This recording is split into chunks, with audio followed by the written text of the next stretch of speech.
කොහොමද ඔන්න ඉතින් මම අත ගෙනල්ලා තියෙන වගේ පළවෙනි ෂෝට් වීඩියෝ එක. ඉතින් අද මම කියලා දෙන්නේ කොහොමද ඔයගොල්ලෝ ඔයගොල්ලෝගේ ෆෝන් එකේ තියෙන ඇඩ් එන එක නවත්තන්නේ කොහොමද කියලා. ඉතින් මුලින්ම ඔයාගේ setting app එක open කරගන්න. ඊට පස්සේ connections ඔබන්න. මම මේ කියන්නේ Samsung phone එකම. ඊට පස්සේ මෙතන ළඟටම තියෙන more connection settings ඔබන්න. ඊට පස්සේ private DNS ඔබන්න.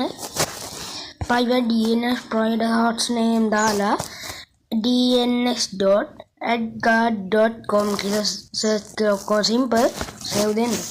ඊට පස්සේ බලන්න ඔයාට add දෙන්නේ නැහැ. කොහොමද ඔන්න ඉතින් මම අත ගෙනල්ලා තියෙන වගේ පළවෙනි ෂෝට් වීඩියෝ එක.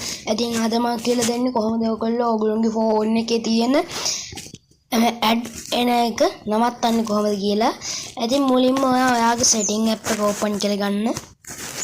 ඊට පස්සේ connections ඔබන්න. මම මේ කියන්නේ Samsung phone එකම.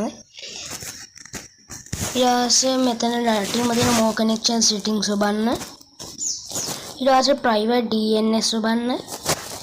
private DNS provider host name දාලා dns.adguard.com කියලා search කරලා simple save දෙන්න. ඊට පස්සේ බලන්න ඔයාට add දෙන්නේ නැහැ.